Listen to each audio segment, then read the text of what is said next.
হর হর মহাদেব মন্দির, এটা সেই ভীমশিলা। এত বড় ভীমশিলা যে 2013 সালে যে কেদারনাথে আপদা হয়েছিল সেটা রক্ষা করেছিল এই ভীমশিলা। পুরোটা ভীমশিলা, এটা এই শিলাতেই ঠাকুর মন্দির রক্ষা হয়েছে।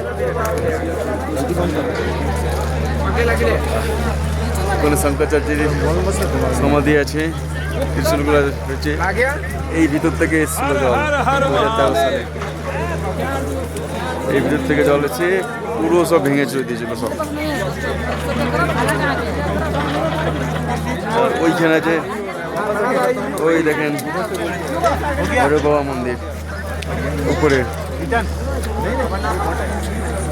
বরফ পড়েছে। কালকে তো সারাদিন রাতেই পুরো বরফ পড়েছে। এই ভীমশিলা ঠাকুরের কি দেখুন, কোথা থেকে এত বড় ভীমশিলা এসে ঠাকুরকে মন্দিরকে রক্ষা করেছে।